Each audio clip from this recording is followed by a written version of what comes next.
Thank you for tuning in to the Red Late Night Talk Show. It's the king of all podcasts. It's Red Late Night Talk Show in the building. What's up, Red? What's up, Queen Nisha? What's up, Rude Boy? We talking about relationships and loving itself and all that good stuff. And I was explaining to him how much I'm in love with myself now more than what I was 8 fiancés ago. You get what I'm saying? Like, and I'm not just directing it all around the podcast vibe. But what I'm saying is that when the first time that I heard myself on my own podcast, I didn't even know who I was. And when the first time that I heard myself on my own podcast, it was in somebody else's car on Sirius XM radio. You know what I'm saying? And in that person's car, it was my homeboy. And in that person's car, when I first heard myself, a couple of tears just rolled out my eyes. In my heart, I just broke down. Like, I've been missing out on Joe Brown. You get what I'm saying? Like, have you ever felt that you was missing out on you? I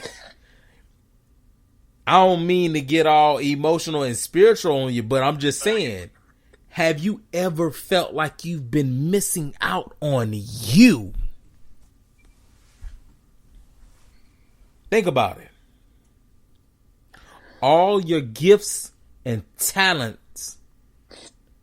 I'm going to reverse it. All the gifts and talents that I heard, my voice, when I heard it on a different platform, not in the regular earphones, not on Live Me replays, not on a basic recording. I'm talking about, I heard myself for the first time in history in my whole entire life on Sirius XM radio at 3 p.m. on an evening.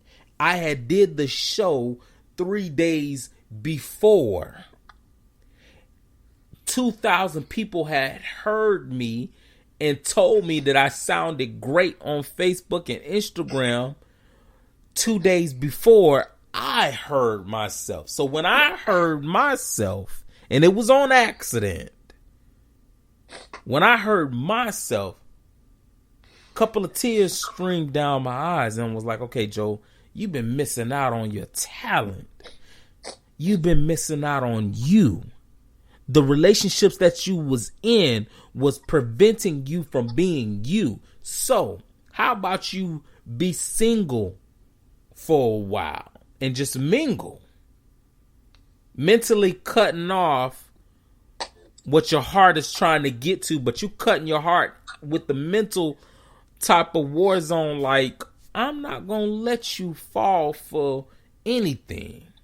Okay.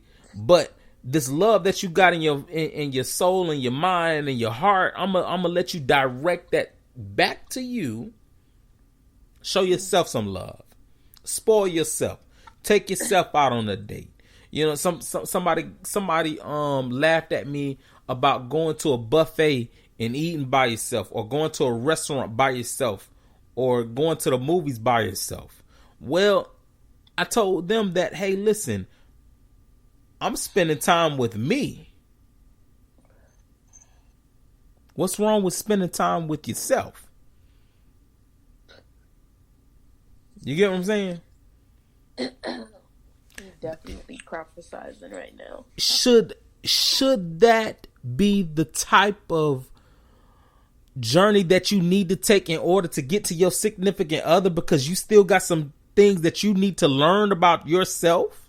I mean, at 29 years old, can I really say that I'm so complete? I don't need nobody else to complete me. Or I don't need myself to complete myself. I feel like you need yourself to complete yourself. You get what I'm saying? Because see, being the fact, just like music and artists, that you hear that the artist is growing in their music And by the way, my producer, King of All Bears, told me that I really should listen to Tank album, and I dismissed Tank. And I went back and I listened to Tank first album, and then I listened to Tank recent album that he just put out. And I heard the growth in his music.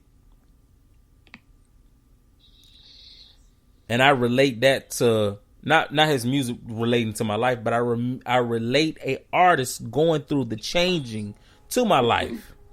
When you look back on your life and you look at the maturity that you have already went through in your life, but then you cross-reference to who you've been dating and who you've been talking to in your life.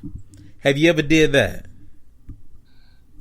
Have you ever took the time to cross-reference from how the way you look at music to how the way you look at your life? Is there some growth on who you're talking to, why you're talking to them? Is there some growth in your friendship? Is there some growth in you being friends with yourself? Because see, that's what I had a problem with too. I had a problem with being friends with Joe Brown. The main reason why I had a problem with being friends with Joe Brown is because I was letting people dictate how to run my life, number one.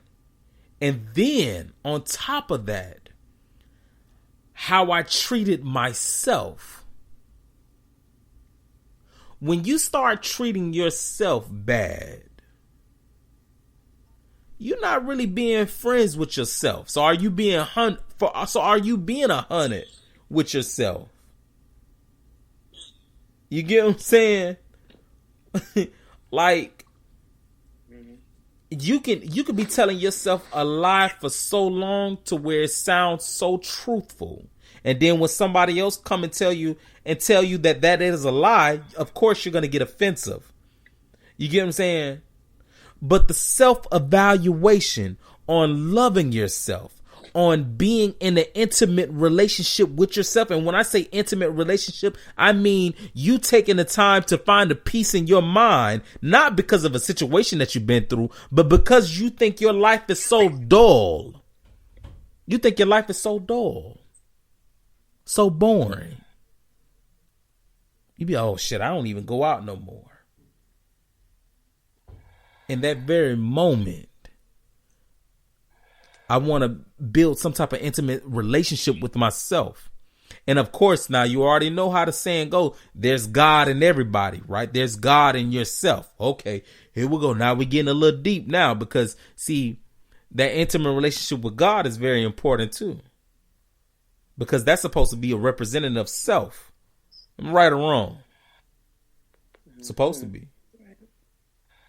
So I'm okay with being single right now because I'm enjoying the intimacy with Joe Brown. I'm enjoying falling in love with Joe. This is the first time in 8 years where I fell in love with Joe Brown.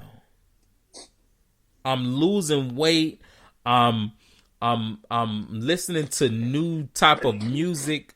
I'm experiencing new things with my career. I've gotten a closer relationship with certain people in my family, like my mother. Certain friendships I dare not let go. There's some people that I look up to in my Live Me community. One of them is King of Bears. You know what I'm saying? These are some people I actually look up to. You get what I'm saying? The fact that King of Bear has praise and worship in his broadcast, that is so intimate.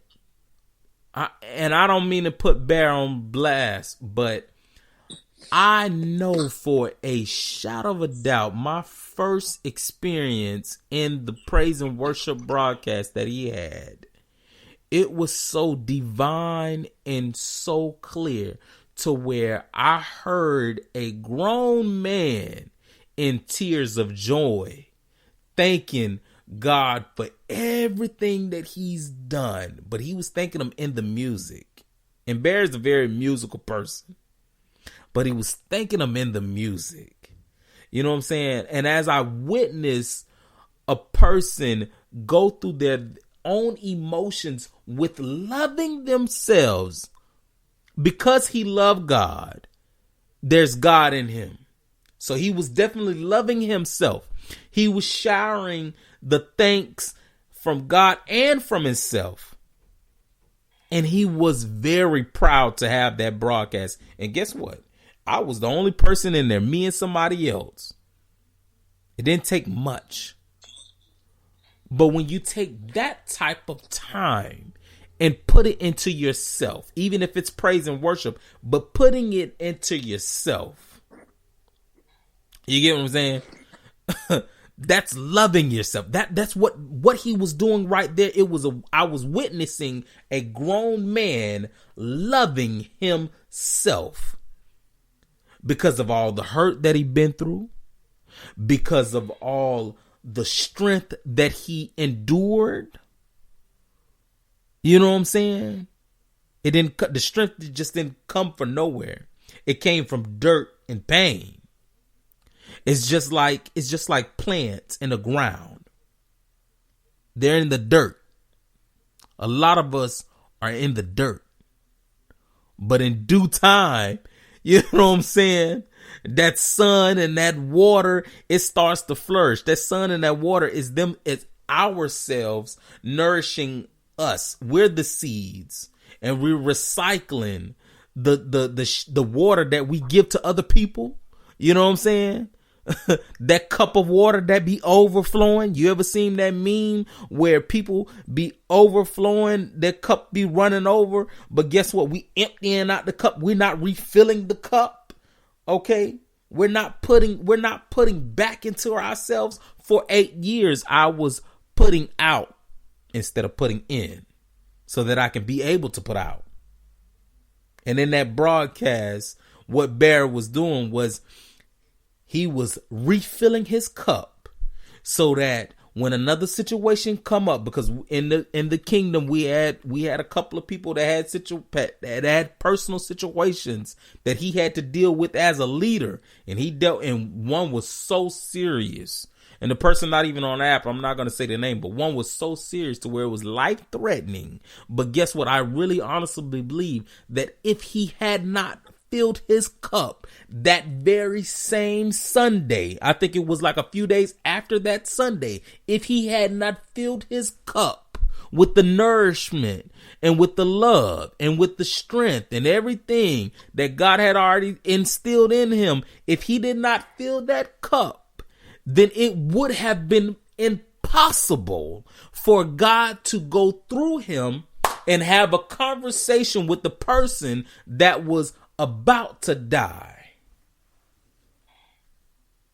on Live Me. Okay. That takes leadership, skill, and loving yourself to prevent such a tragedy. And it took strength.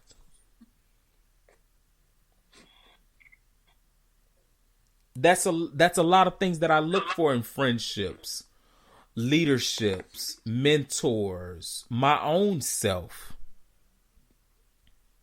You get what I'm saying? We be on Live Me 24/7, and sometimes we lose the fact that we have a life to obtain. So sometimes we have to do it through Live Me. And that's one of the main reasons why I started following Bear, because he still lives his personal life, business life, and Live Me culture all in one. He know how to balance it out. I know how to balance it. I've been doing it for 3 years. I know how to balance it out. You know what I'm saying?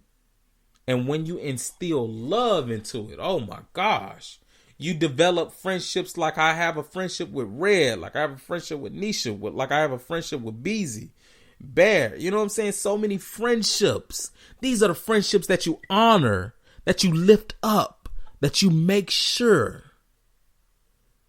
they don't never perish. You know what I'm saying? The words that I'm saying that, you know what I'm saying? Like, you make sure that what you're pouring into a person is not death, but life.